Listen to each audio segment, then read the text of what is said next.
Perfecto, no hay ningún problema, espero. Gracias. Muy buenas tardes, mi nombre es Camila Ari Flores. Reciban todos ustedes un cordial saludo de bienvenida por parte de todo el equipo de Machac Escuela Jurídica al curso especializado en plenos casatorios civiles y jurisprudenciales que se está realizando el día de hoy. Agradecemos la asistencia virtual de todos los participantes que nos acompañan en la presente sala del Zoom o a través de la transmisión de Facebook Live. En esta oportunidad se pasará a desarrollar un tema que es de mucha relevancia académica y para ello contamos con la extraordinaria presencia de nuestro ponente Luis Alfaro Valverde, a quien agradecemos desde ya su predisposición para participar de este grandioso evento. Cabe destacar que el doctor Alfaro Valverde es máster en Derecho Público por la Universidad Complutense de Madrid, España, y doctorando en el programa de doctorado en Derecho, Economía y Empresa de la Universidad de Girona, España. Sus áreas de investigación son el derecho procesal, razonamiento probatorio y derecho comparado. Se ha desempeñado como juez civil en la Corte Superior de Justicia de Santa y fiscal provincial civil del Distrito Fiscal del Santa.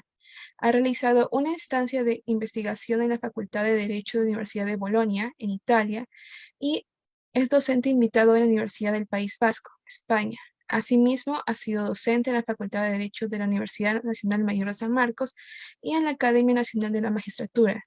Es investigador de la Cátedra de Cultura Jurídica en la Universidad de Girona, España, y también es miembro del Instituto Iberoamericano de Derecho Procesal y del Instituto Vasco de Derecho Procesal. Y ahora, antes de dar el pase a nuestro estimado ponente, hay que precisar algunas recomendaciones que siempre deben tenerse en consideración. Al público, por favor, procuren mantener los micrófonos y las cámaras apagadas a fin de evitar posibles interferencias durante esta transmisión. Cualquier pregunta o duda que deseen realizar al ponente, pueden dejarlas mediante el chat de la sala del Zoom o a través de los comentarios en Facebook Live, las cuales serán recolectadas por mi persona para su resolución al final de la ponencia. Sin más preámbulos, estimado doctor, tiene todo el uso de la palabra para que pueda desarrollar el tema sobre el 10º Pleno Casatorio Civil. Muchísimas gracias. Eh, Ante todo, quiero agradecer al grupo Amachac, Escuela Jurídica. Es un placer estar con ustedes y con todos los participantes en esta tarde.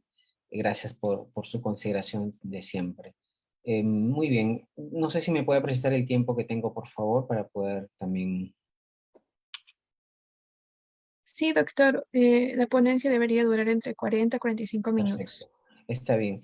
¿Puedo compartir una diapositiva, si me lo permiten?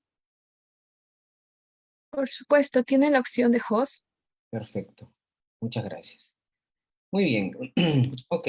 El tema que quiero compartir con ustedes está relacionado al 10º Pleno Casatorio Civil, que se trata del último pleno que la Corte Suprema emitió y que para caracterizarlo se trata de un pleno especialmente de carácter procesal. El tema en concreto que se aborda aquí es el tema de algunos problemas vinculados a la aplicación y al procedimiento de la prueba de oficio, esta institución jurídica en virtud del cual el juez puede incorporar desde su propia iniciativa un medio de prueba. Es la que ha generado controversia en la jurisprudencia, pero seguramente también en la doctrina, y debido a que existe en cierto modo todavía una insuficiencia en el tratamiento normativo, pero también diversos desacuerdos en la práctica judicial en torno a una serie de problemáticas. Eh, Consideraría que el 10º Pleno Casatorio Civil podría tener diversas aproximaciones, diversas maneras de entenderla.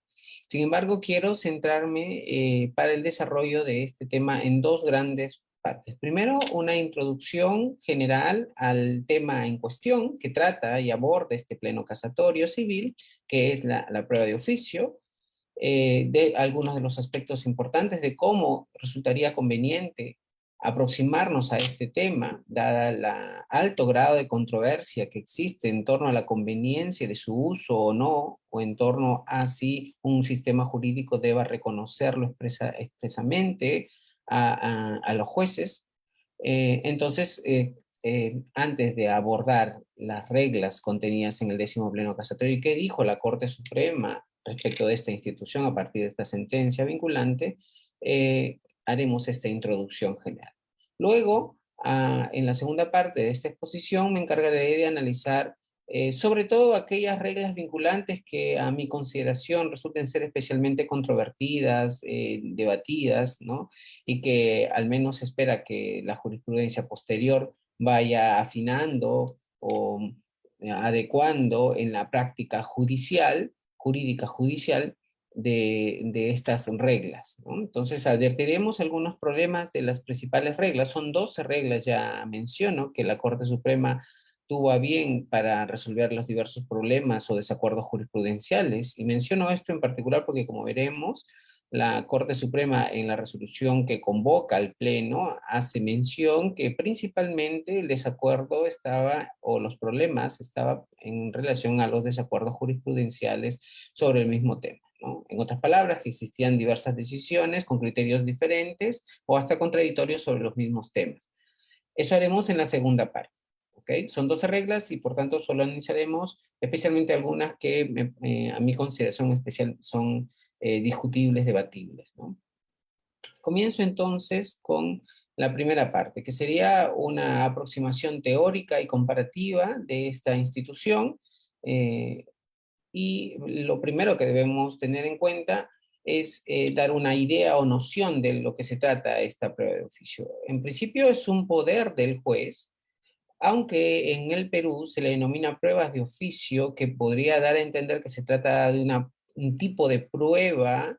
Esta expresión de oficio podría generar cierta confusión en el sentido de que pueda identificársele como un tipo específico, exclusivo y excluyente de prueba del juez, ¿no? Algo que pertenece al juez. Esta no es la idea de la prueba de oficio. En realidad, esta institución contiene un poder del juez. Se trata de una potestad que es atribuida al juez, y una potestad ex oficio, es decir, que nace de su propia iniciativa, en ciertas circunstancias, ciertos contextos, ¿no? Y no es el único poder ex oficio que tiene. Es un lugar común que los sistemas procesales y diferentes tipos de códigos procesales atribuyen al juez diversos poderes ex oficio. En el contexto del proceso civil en particular, por ejemplo, pueden pensarse en la nulidad de oficio, en el mismo jura novit curia, por ejemplo, que también es un poder de oficio, entre otros. Entonces, este poder de oficio estaría identificado dentro de una lista de poderes de oficio que nuestro sistema procesal civil, en el Código Procesal Civil en particular, se le atribuye al juzgador. Este per se no es ningún problema porque, comparativamente hablando, muchos sistemas reconocen el poder que el juez tenga estas potestades en mayor o menor amplitud, ¿de acuerdo? Pero que tengan estas potestades. Y luego también se trata de un poder sobre la actividad probatoria, y en especial no cualquier actividad probatoria, porque desde luego que el juez tiene un poder de dirección en diversos ámbitos. Una de ellas es en el ámbito probatorio, ¿no? De conducción, de dirección de la actividad probatoria, etc. Pero este poder de oficio del juez es caracterizado por el hecho de que el juez, desde su propia iniciativa, por eso ex oficio, busca la incorporación de un nuevo elemento de prueba. Un nuevo elemento de prueba. Es decir, la conclusión del ejercicio de este poder finalmente se fijará en el hecho de que se incorporará un nuevo elemento de prueba. Otra discusión es establecer cuál es el procedimiento más adecuado para que se ejerza esta potestad. Pero al fin y al cabo, en el caso que se decida por incorporar un nuevo medio de prueba, lo que va a resultar en todo el material probatorio es que se añada, se adicione un nuevo elemento de prueba, que puede ser un documento, que incluso, o puede hebrar en mismo autos, o que se trate de una nueva información, o que se busque la declaración de un testigo, etc. No hay límite en cuanto al tipo específico de medio. Entonces, para conceptuar bien al poder probatorio del juez, se trata de una potestad atribuida por la ley procesal al juez, en virtud del cual se reconoce un poder ex oficio, una poder de su propia iniciativa, que busca principalmente la incorporación de un nuevo elemento de prueba. adicional a los que ya aparecen, desde luego, ¿no?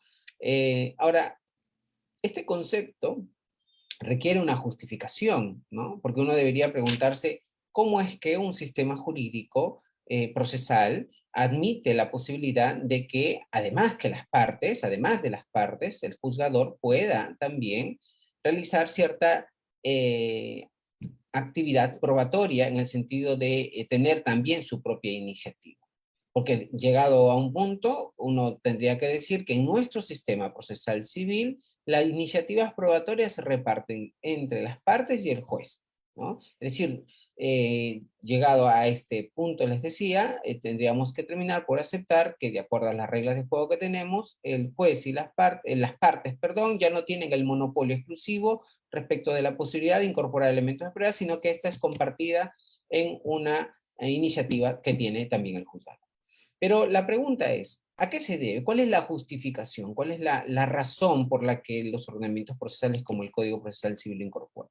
Y hay diversas maneras de aproximarnos al tema. Solo quisiera plantear una nueva perspectiva, ¿no? Pero que ya no es tan nueva porque ya desde un tiempo viene proponiéndose de que no solo este poder del juez sobre el tema probatorio, sino de la prueba en general, ¿no? Es decir, ubicarlos en un contexto de que la razón de la prueba en general se debe a asumir unas concepciones en torno al proceso.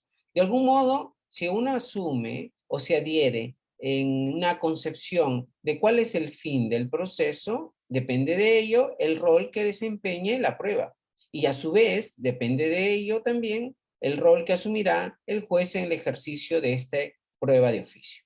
Es decir, si por ejemplo, ahí en la diapositiva que estamos apreciando, uno asume que el proceso puede ser simplemente un método para resolver las controversias, la prueba en ese sentido cumplirá un rol no demostrativo, sino simplemente meramente retórico, ¿no? Entre otros elementos retóricos que pueden utilizarse para, por ejemplo, finalmente que el juez pueda decidir. Que lo que interesa principalmente en este escenario es que el juez pueda decidir, resolver.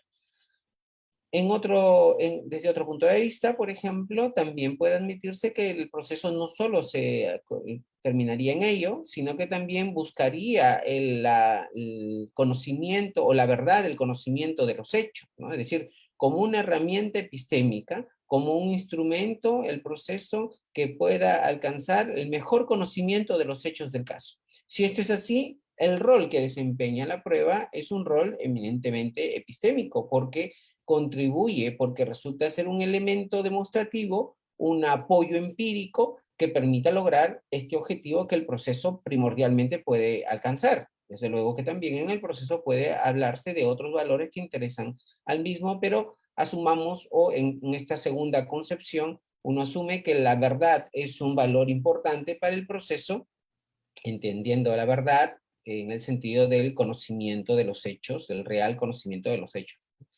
En ese sentido, como vemos, la prueba cumpliría un rol epistémico, una herramienta de descubrimiento del conocimiento de los hechos o un medio que permite contribuir a mejorar el conocimiento de los hechos. Si esto es así, cuando el juzgador, entonces la respuesta sería y la justificación sería, en el caso que el decisor pretende ejercer esta potestad, lo debería hacer en el sentido de que esté interesado en mejorar el conocimiento de los hechos del caso.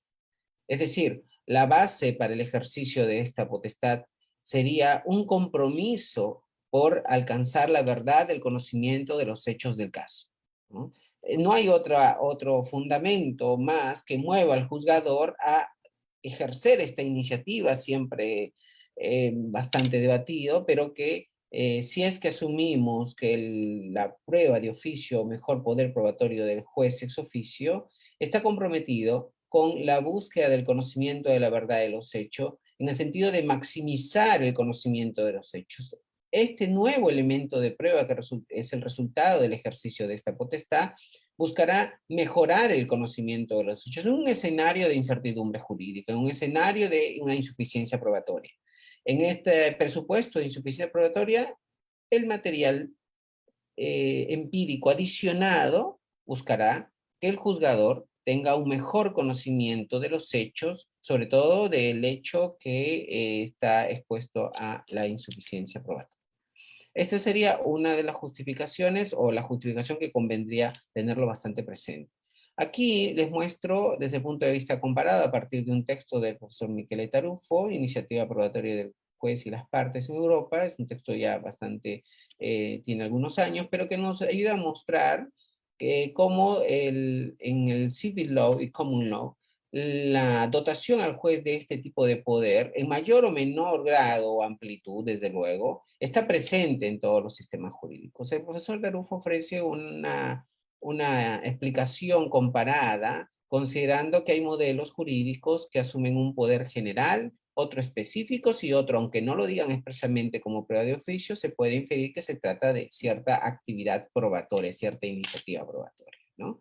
En el primer caso se trata de un poder general y en el otro caso un poder más específico, que haya una regla puntual que diga que el juez puede en determinados tipos de medios de prueba, por ejemplo, piénsese en la declaración de testigos, que el juez pueda también pedir el ingreso de cierto testigo para que pueda declarar o alguna documentación, etcétera, ¿no?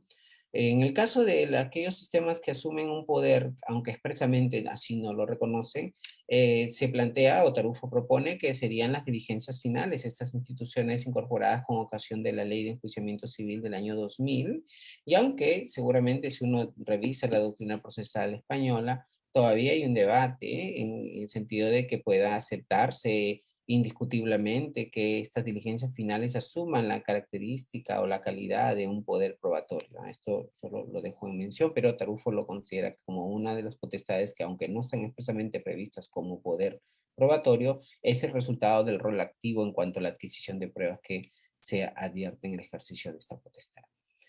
Muy bien, solo para ir cerrando esta primera parte, sin una introducción, en esta diapositiva podemos advertir, hablando de la recepción jurídica en el Perú, que en la prueba de oficio no es solo un fenómeno que se presenta en el caso del Código Procesal Civil, es decir, no solo en el proceso civil, sino en casi todos los ordenamientos procesales o textos procesales que tenemos, el nuevo Código Procesal Penal, la Ley Procesal del Trabajo, el Código Procesal Constitucional, el Código Nivel Decente, el texto del contencioso administrativo, etc. En todos los ordenamientos procesales o textos procesales nacionales advertimos también que hay una regla expresa o que se puede inferir de ciertas reglas que al juez también se le atribuye estas potestades ex officio. ¿Ok? Y que seguramente convendría hacer una reflexión particular, dadas las características o contextos específicos de los procesos, ¿no? Deberíamos, por ejemplo, someter a reflexión si en el caso del proceso laboral o el nuevo Código Procesal Penal, la justificación epistémica sería una razón que sustente o soporte en esos escenarios en particular en la que podría alguien asumir que interviene también otras razones, que no solo sean las epistémicas que justifiquen la prueba de oficio. Aquí podemos ver que solo en el caso del proceso civil está prevista esta potestad desde el primer texto procesal que tenemos, en el Código de Enjuiciamiento en Materia Civil de 1852, el Código de Procedimiento de 1902 y en el texto procesal civil vigente del 93. Y aunque con diversas denominaciones, siempre al juez en nuestro sistema procesal se le ha atribuido un poder en temas probatorios para que incorpore elementos de prueba, llamadas diligencias para mejor resolver, en resoluciones para mejor decidir, en fin, las denominaciones han variado, pero el poder, la potestad, están siempre reconocidas. Es un lugar común histórico en nuestro sistema procesal civil, a nivel normativo, obviamente, este reconocimiento, esta atribución, ¿no? No es algo que nace con el Código Procesal Civil de 93, quiero decir. Y hay características también particulares en torno a cada uno de ellos.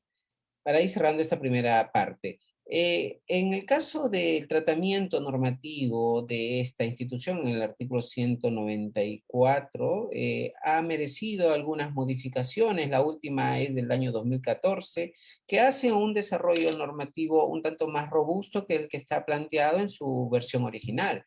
Así, por ejemplo, sobre todo se agregan una serie de limitaciones o criterios de aplicación. Se agrega, por supuesto, la idea de contradicción a la prueba, lo cual ya es bastante importante, novedoso, dado que en el Código Procesal Civil, al parecer, un reconocimiento legal procesal expreso sobre el contradictorio no siempre está presente, ¿no? Por ahí se puede inferir y uno en doctrina puede decir que es la base y el del método del proceso, pero expresamente parece que el legislador del 93 no consideró un principio jurídico procesal importante, relevante y merecedor de una regulación expresa, quiero decir, ¿no? Pero en el caso de la prueba de oficio con ocasión de esta reforma, se incorporó, y de hecho es, diría, uno de los pocos artículos que contiene la incorporación del contradictorio para el ejercicio de ciertas potestades. Pero aquí lo tenemos expresamente. Aunque, como veremos en el 10º Pleno Casatorio Civil, al parecer no quedaba claro cuál es el sentido del contradictorio que debe tenerse en cuenta cuando se utilice para el oficio. Pero eso lo veremos en un momento. Se agrega también en esta última reforma el hecho de que la nulidad de sentencia ya no sería una opción en caso de omisión de pruebas de oficio, ¿no? Que eso se veía mucho en la práctica, en la jurisprudencia, que resulta que el juez de segunda instancia, al advertir que el juez de primera, el quo, no incorporaba pruebas de oficio cuando era necesario, entonces declaraba nula la sentencia y ordenaba, así disponía, que el juez de primera instancia lo haga. En ese sentido, el legislador, aprovechando esta reforma, dijo no, como en el caso de la nueva ley procesal de trabajo, en donde se proscribe expresamente la nulidad de sentencia por prueba de oficio, también decidió hacerlo. Y es más, se reconoce expresamente que en segunda instancia también el juez puede utilizar esta potestad. Ahora sí, en esta segunda parte, dicho esto, de hecho de qué trata la prueba de oficio, cuál es el fundamento epistémico, una justificación epistémica que deberíamos tener seriamente en cuenta, eh, y una visión comparada y también del tratamiento normativo de esta institución, veamos cuáles las opciones que la Corte Suprema decidió establecer o fijar en el 10º Pleno Casatorio Civil, que como ya les dije, se trata de los problemas interpretativos vinculados al artículo 194 del Código Procesal Civil, aunque diría que no solo interpretativos, sino sobre todo jurisprudenciales. Los problemas han sido principalmente de carácter jurisprudencial, ¿no? Porque se advertía en la convocatoria y se menciona que en la jurisprudencia aparecían diversos desacuerdos en torno a diversos temas vinculados siempre todo en torno a las pruebas de oficio. Límites en procedimientos, ¿no? También se hace mención que la doctrina en favor y en contra. Aquí podría decir que en la actualidad no encuentro yo en Perú un lugar común de desacuerdos fuertes en torno teóricos en torno a la prueba de oficio, ¿no? Parecería que este debate teórico académico ha cedido, ¿sí? Al punto de interesar más cómo o cuáles deberían ser el procedimiento y sus límites, principalmente el procedimiento y sus límites, ¿no? Al menos parece haber sido ese un lugar común en el caso de la última reforma que mencionamos, porque el mayor interés del legislador para establecer esa reforma fue en torno a incorporar mayores límites, sobre todo, y también algunas reglas vinculadas al procedimiento, aunque quizás se pudo mejorar. Los datos generales del caso: se trata de un proceso de reivindicación, una materia de reivindicación, un procedimiento de conocimiento, la casación 1242-2017, ¿no? En donde se discutía la restitución de un bien como es correspondiente a un proceso de reivindicación, ¿no? Podríamos mencionar aquí esta idea de del poseedor no propietario contra el propietario no poseedor contra el poseedor no propietario, ¿no? Esta idea de restituir, que es una de las características que tiene la propiedad. En primera instancia, se declara infundada el caso.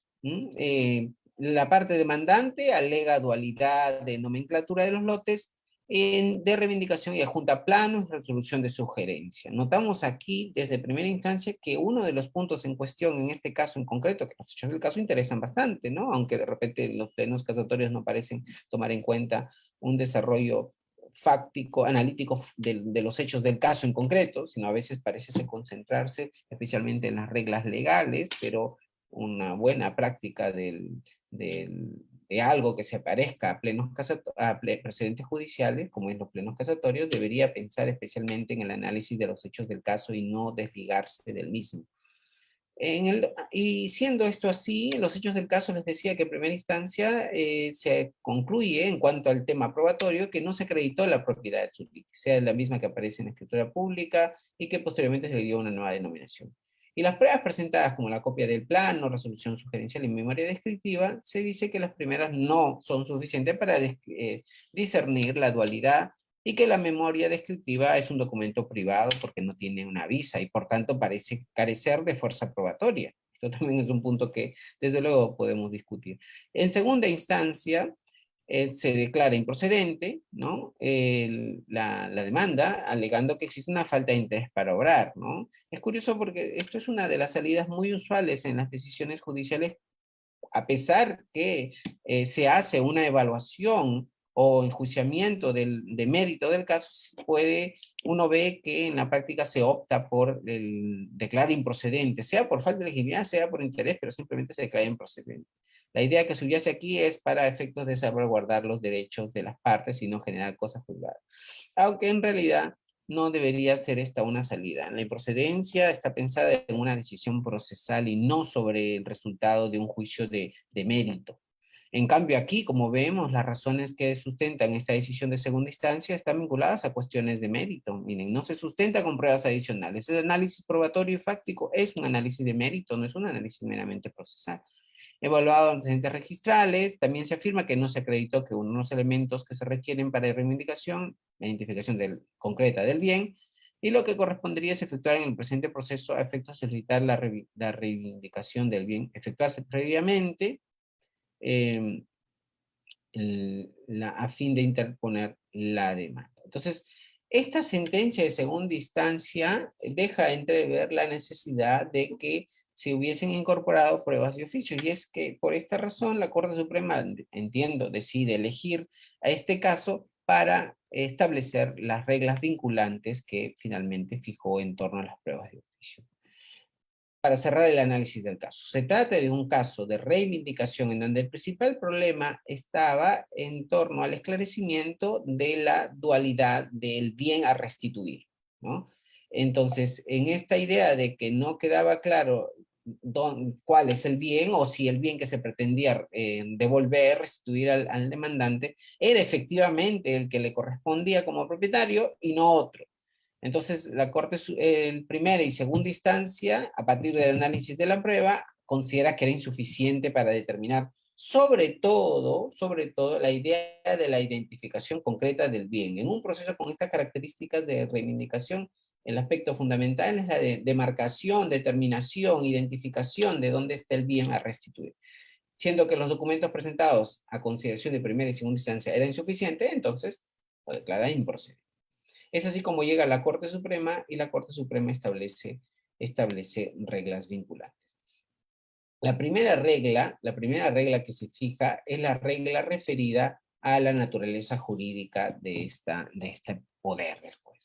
Y como todo hacía prever, la Corte Suprema decide asumir una consideración de una fisonomía de este poder como un poder de naturaleza optativa, facultativa, opcional, ¿no? No es una obligación, sino como dice ahí en la regla que estamos mostrando, se trata de una facultad excepcional y no una obligación, ¿no? Siempre expuesto a ciertos límites, por supuesto, pero en buena cuenta siempre una facultad y una obligación. Quizá aquí los términos y categorías utilizadas no fueron del más precisas, ¿no? Porque facultad y obligación parecen ser categorías que en general en el derecho se utilizan para aludir a las partes, sino a un juez o a un funcionario, en la que se habla de competencias, potestades, etc. Pero el lenguaje jurídico que entiendo se utiliza es un lenguaje de entendimiento sencillo, ¿no? Como algo optativo, como un poder no de carácter obligatorio, ¿no? No vinculante, sino opcional, ¿no? De utilizarlo o no. Eh, Ahora bien, esto también es la consecuencia del hecho de que en la misma regla del 194 se establece que ya está prohibido que el juez de segunda instancia declare nula la sentencia por omisión a este poder, ¿no? Paso a la siguiente regla por no decir que me falte el tiempo. La segunda regla está referida a la fijación de puntos controvertidos. Aquí también es un punto importante. La Corte Suprema dice algo que siempre se viene invitando a los jueces a realizar, que no se trata de la reproducción de la pretensión cuando hablamos de puntos controvertidos, sino más bien los hechos afirmados por una de las partes y cuestionados por la otra, ¿no? En una buena noción de puntos controvertidos, que en buena cuenta son hechos controvertidos, ¿no? Entiéndase puntos controvertidos como sinónimo de hechos controvertidos. Y estos hechos controvertidos son las afirmadas por una y discutidas por la otra. Ahora, y es importante para el tema de las pruebas de oficio. Una de las reglas que es bastante notorio en torno a los límites, les decía que en la actualidad en la doctrina procesal nacional parece ser un interés ya desde hace un tiempo, no tanto si el juez puede o no utilizar, sino sobre todo cuando llegue a utilizarlo, cuáles son esos límites que debe tener en cuenta, esos criterios de aplicación. Y el artículo 194, el cual hemos mencionado al inicio, con la reforma mejoró, o mejor, amplió los diversos criterios que se han fijado para el ejercicio de esta potestad.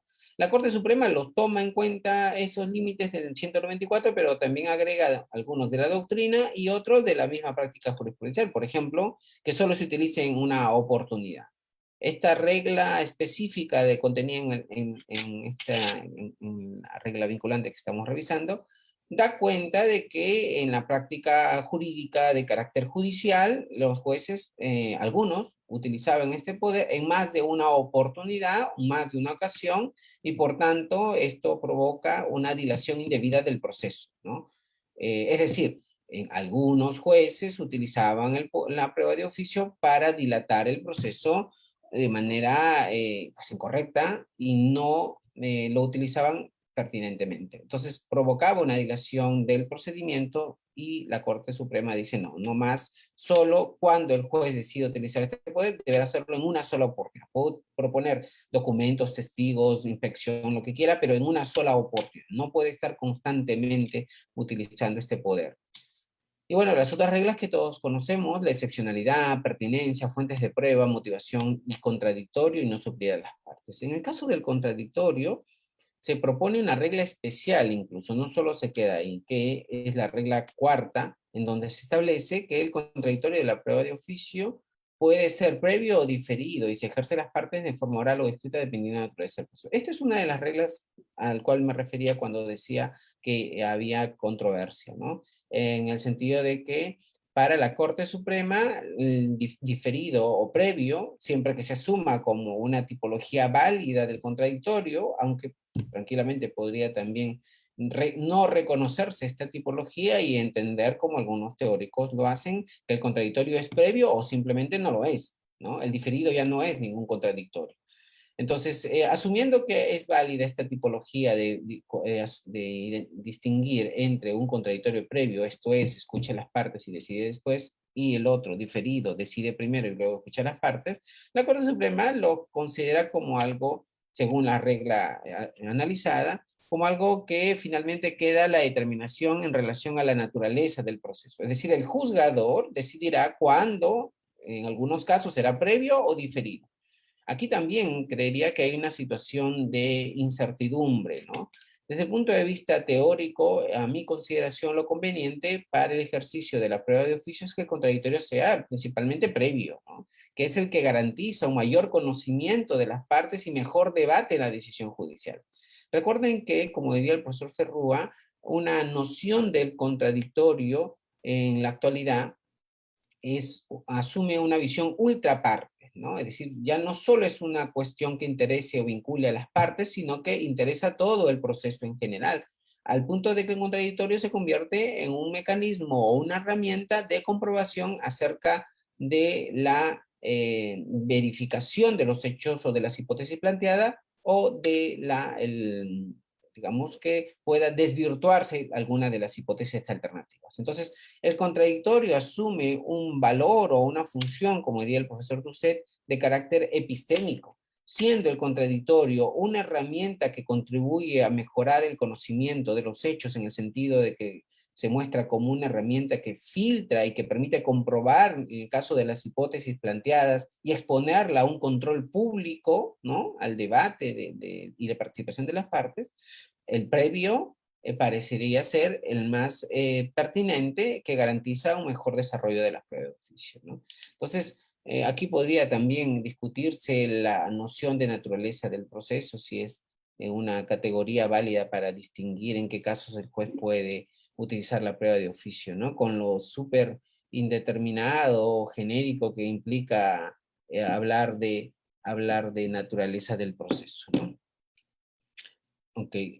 Eh, quiero también ahora, solo un par de minutos, por favor, no sé si estoy ya en el tiempo, de algunas reglas que también son o pueden discutirse, ¿no? Aquí vemos el tema de la prueba de oficio en primer grado, ¿no? Esto ya estaba tratado, pero lo que busca es definir en qué momento, ¿no? La jurisprudencia también no era muy claro en fijar en qué instante del procedimiento resultase conveniente. El legislador no dice nada en el 194 al respecto, pero en el caso de la jurisprudencia había al menos dos opciones, entre otras, ¿ah? Se decía que podría hacerse al final de la práctica de la prueba, o luego, o en los puntos controvertidos, en fin. O cuando ya está para sentenciar, está en despacho para sentenciar, por ejemplo. La Corte Suprema decide en esta quinta regla que en primera instancia, si el proceso es escrito, hace una distinción de los procesos en escrito y oral. Y aunque no lo diga expresamente, porque luego esto se puede confirmar, la alusión a la idea de proceso escrito es la referencia a las reglas del Código Procesal Civil. En cambio, cuando se afirma que hay una prueba o un proceso, cuando el proceso es oral, entonces se refiere claramente al proyecto de litigación, al módulo de litigación oral civil implementado por el Consejo Ejecutivo del Poder Judicial, ¿no? Entonces, esta distinción, por cierto, no solo legitima estas reglas procedimentales, administrativas, que viene aplicándose un tanto acrítica y reflexivamente también, por cierto, por muchos distritos, en muchos distritos judiciales, ¿ah? Eh, puede discutirse en el sentido de que en realidad, más allá de la idea de que no existe un proceso absolutamente escrito ni oral, eh, puede generar confusión en el hecho de que se piense que el Código Procesal Civil no establece algún tipo de actuaciones orales o solo el procedimiento conforme al reglamento referido al módulo civil corporativo de litigación oral es exclusivamente oral, ¿no? En ambos casos hay actuaciones orales y escritas, así que esta distinción no ayuda mucho en realidad. Eh, pero es utilizada por la Corte Suprema para fijar de que el momento sería la regla en el primer caso de los procesos, siempre que asumamos esta distinción como válida, al momento de terminar la práctica de las pruebas, en primera instancia. Y excepcionalmente en la sentencia. En cambio, los procesos referidos al tema de sujetas a la oralidad sería en la audiencia preliminar y excepcionalmente la audiencia de prueba. ¿Ok?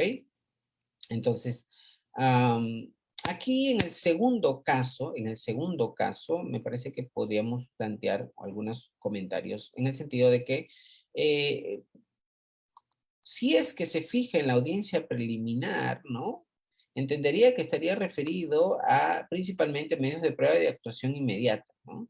En ningún caso estaríamos frente a la posibilidad de cobrar una prueba de oficio en audiencia preliminar, porque recuerden que conforme a estas nuevas reglas legales procesales o procesales administrativas, la audiencia preliminar digamos, se convoca a una audiencia de pruebas cuando hay medios de prueba que actuar y se refiere a los testigos, pericia, inspección, etcétera.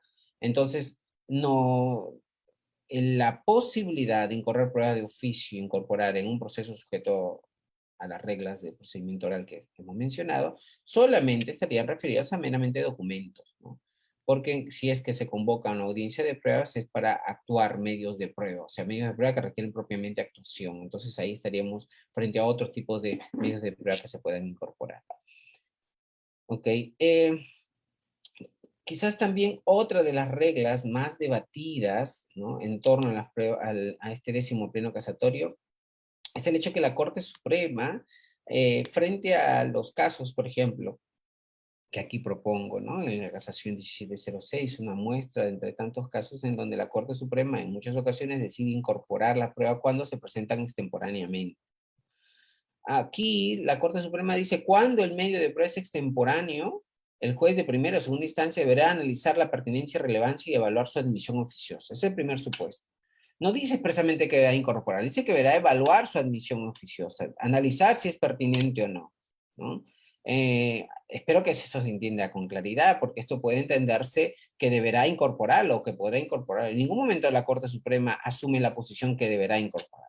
Aunque cuando se utilizan expresiones que analizar la pertinencia y luego evaluar su admisión oficiosa, quizás pueda esto generar una idea de que se pueda incorporar, y con ello sería bastante problemático el hecho de que se admitan medios de prueba de manera extemporánea y quizás también un incentivo a las partes a reservarse los medios de prueba y presentarlos posteriormente. Que en principio per se no sería ningún problema si es que se abre el contradictorio, pero que se utilice la prueba de oficio como una justificación para avalar este tipo de prácticas que en la que alguna de las partes se guarda un medio de prueba y que luego pretenden presentarlo posteriormente, creo que es uno de los aspectos que sí podría discutirse cuando se afirma que deberá analizar su pertinencia o evaluará su admisión oficiosa, ¿no? Eh, pero no queda ahí esta regla, sino que también se extiende a los medios de prueba que no han sido admitidos por rebeldía y a los que han sido declarados improcedentes también.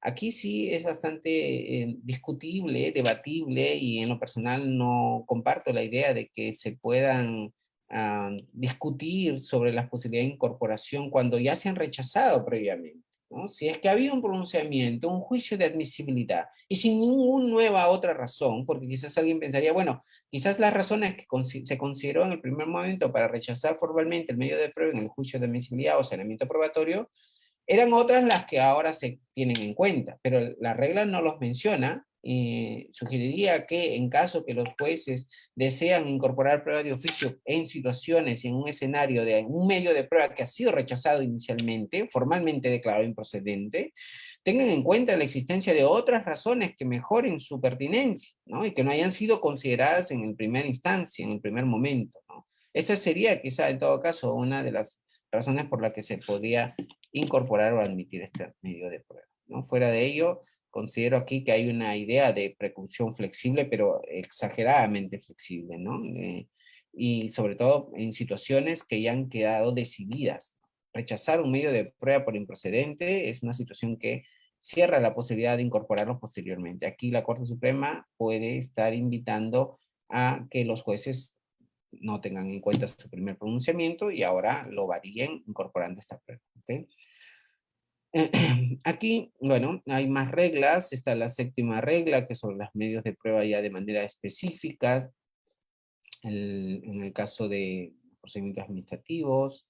Luego la regla de segunda instancia también, creo que esta es una regla que resuelve el problema en segunda instancia, porque solo el 194 nos dice que los jueces de segunda instancia podrán incorporar prueba de oficio, pero no dice en qué momento, ¿no?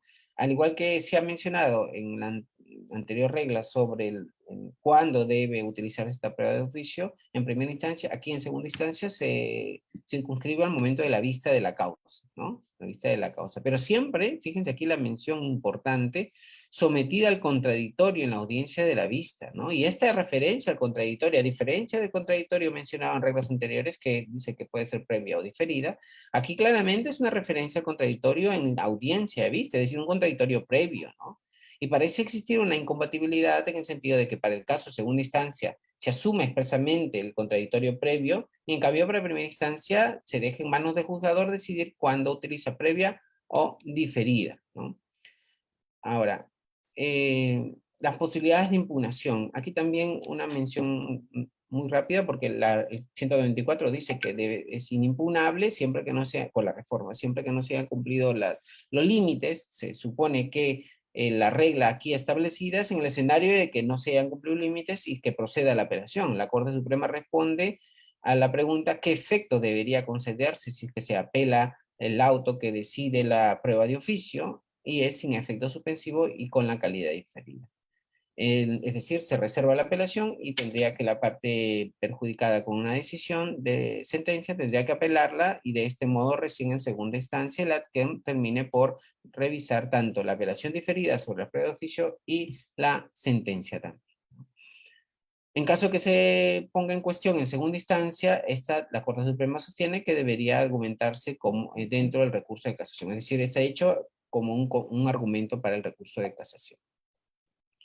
Luego tenemos reglas específicas, aquí por favor, tanto el décima regla como la décima primera, y también la última, no son reglas de prueba tasada, es decir, debe entenderse que deberían emitirse pruebas de oficio como una suerte de sugerencia en lo que hace la Corte Suprema, ¿no? Cuando estemos en procesos vinculados a pretensiones de carácter real o personal, proceden especialmente estas pruebas, dice, ¿no? No es, dice especialmente, ¿no?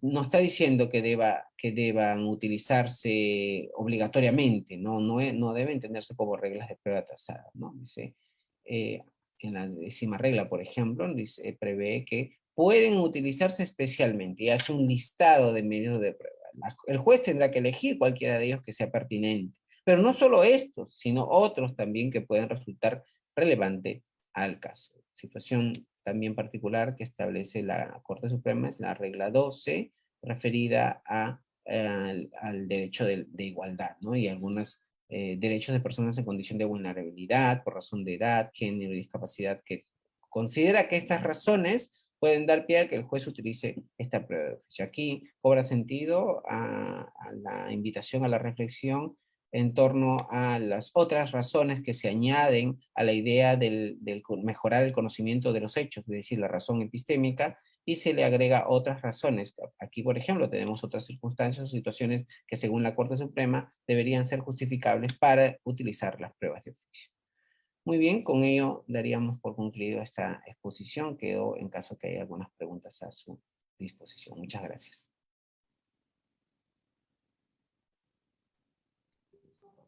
Muchas gracias, doctor, primeramente por haber aceptado la invitación y por la gran ponencia que acaba de desarrollar, la cual definitivamente ha resultado muy provechosa para cada uno de los participantes. Ahora procederemos con la ronda de preguntas. Eh, Primero, ¿qué sucedería cuando la prueba no fue admitida por rebeldía? Entonces, ¿podría ser esta admitida de manera oficiosa? Muchas gracias por la pregunta. Sí, en principio recuerden que la rebeldía tiene un efecto preclusivo en torno a las actuaciones que pudieron haberse realizado en la fase postulatoria por la parte demandada, pero que por razón de su no contestación no se realizaron, no se efectuaron, ¿no? Esta, digamos, restricción en torno a la oportunidad para ofrecer medios de prueba es la consecuencia de la determinación de la rebeldía. Ahora, nunca sabremos si es que se trata de medios de prueba que pudo mejorar el material probatorio, esclarecer los hechos del caso, etcétera, ¿no? Simple y llanamente el Código Procesal Civil establece de que el demandado no tuviendo la oportunidad efectiva de contestar la demanda, no lo hizo, ¿no? Eh, entonces, aquí yo diría que por lo menos podría mejorar una aceptación, ¿no? Que se puedan incorporar estas pruebas de la parte demandada que no contesta, es el hecho de que en determinadas circunstancias la parte demandada no es que no conteste la demanda porque no quiera hacerlo. De hecho, y si esto fuese así, no sería ningún problema, porque recuerden que la contestación de la demanda como la demanda son meras cargas procesales, no es una obligación, ¿no? De modo que incluso esta consecuencia jurídica que establece el Código Procesal Civil sobre la llamada presunción legal relativa de los hechos expuestos por el demandante también es bastante discutible, ¿no? ¿Cómo podríamos aceptar como cierto, aún en términos de presunción relativa, que la no contestación genere una suerte de aceptación, ¿no? La no contestación no provoca nada, la inercia o inactividad de alguien epistémicamente no puede considerarse como un contexto de aceptación. Hay una actitud neutra, ni de aceptación ni de rechazo de los hechos expuestos por el demandante. Les decía que hubiese sido interesante también considerar una figura que está en el derecho comparado que está relacionado con la llamada rebeldía involuntaria. Es decir, que la persona no conteste no es que voluntariamente no ha querido hacerlo, sino por diversas razones. Por ejemplo, piensen en el escenario que hemos estado viendo cuando hay COVID, ¿no? Una persona puede haber estado en el hospital o de viaje Entonces no ha contestado la demanda no es porque no ha querido, aunque se le haya notificado válidamente, sino porque simplemente no ha podido, ¿no? En esas circunstancias en particular, por ejemplo, a mí me parecería completamente válido aceptar los medios de prueba que hayan podido ser dejado de presentar, pero en ese contexto, o sea, el rebelde involuntario. El rebelde voluntario, ahí sí creo que podríamos tener otra reflexión, otro análisis, ¿no? Porque estamos teniendo en cuenta que la rebeldía es una consecuencia jurídica a la no contestación, según las reglas del Código Procesal Civil, ¿no? Y esto tiene efectos preclusivos en torno también a la presentación de medios de prueba, ¿no? Entonces, según esta regla de preclusión, recuerden que nuestro Código Procesal Civil asume una concepción rígida de la preclusión, y no solo rígida, sino también tempranas, ¿no? Iniciales, de modo que no parecería ser aceptable que se presenten medios de prueba posteriormente, habiendo tenido la oportunidad del demandado de hacerlo en la oportunidad respectiva. Esa sería la respuesta. Muchas gracias, doctor. Ahora pasaremos a la siguiente. La ley orgánica del Poder Judicial exige que el juez sea imparcial al momento de disponer de una prueba de oficio. Es evidente que está tomando posición por una de las partes. ¿Ello no afecta a la imparcialidad del juez? Muchas gracias por la pregunta. Esta es una de las cuestiones más usuales, y creo que lo primero que resalta a la vista, ¿no? Cuando hablamos de prueba de oficio. Pero hoy día no solo cuando hablamos de prueba de oficio, cada vez que al juez se le da una potestad ex oficio, he mencionado que no es la única, no se le discute, por ejemplo, cuando utiliza el iura novicuria, no se le discute cuando utiliza la nulidad de oficio, por ejemplo, ¿no? Nadie dice que esto es consecuencia o puede afectar el deber de imparcialidad. Pero cuando hablamos de prueba de oficio es lo primero que a veces se le reprocha al juez, ¿no? Yo diría que dos respuestas tenemos. Un sector de la doctrina procesal dice que en principio no, porque recuerden que conforme al principio de la comunidad de prueba o adquisición procesal, no, el juez no podrá determinar si esta nueva información que contiene el medio de prueba que se añade o se adiciona va a implicar una confirmación de los hechos expuestos por el demandante o el demandado. En otras palabras, si la nueva información que se agrega con esa prueba de oficio no se va a conocer a priori si es que finalmente buscará confirmar la hipótesis de la parte demandante o la hipótesis de la parte demandada, o desvirtuar alguna de las hipótesis. En ese sentido, no afectaría a ninguna imparcialidad. Máxime si se utiliza con estricto respeto al contradictorio. Aquí cobra sentido también para, de algún modo, paliar algún riesgo de afectación de imparcialidad, el hecho de que se someta al contradictorio. Cuando el juez abre el contradictorio, lo que hace es democratizar ese poder, lo que hace es abrir un espacio para la participación de las partes en torno a una iniciativa, todavía no prueba incorporada, sino una iniciativa de posiblemente añadir un nuevo elemento de prueba. En ese sentido no habría imparcialidad. Ahora, también podría responderse a la pregunta asumiendo qué tipo de noción tenemos por imparcialidad, ¿no? Por ejemplo, el profesor Jordi Nieva-Fenol en algunos de sus trabajos ha mencionado de que cuando hablamos de imparcialidad, una noción interesante sería aquella que supone la actuación del juez libre de cualquier sesgo que pueda tener al momento de decidir, es decir, una noción psicológica de la imparcialidad. Y esta situación de la posible afectación a la imparcialidad es más bien, puede ser explicada a la luz de los estudios de la psicología cognitiva, en el sentido de que cuando se deciden, cuando el juez toma decisiones, está expuesto en mayor o menor grado a una serie de sesgos cognitivos, ¿no? Es decir, cuando utiliza la prueba de oficio, sería mejor la pregunta, estaría expuesto a alguna suerte de sesgo cognitivo, y si es así, entonces afectaría su imparcialidad.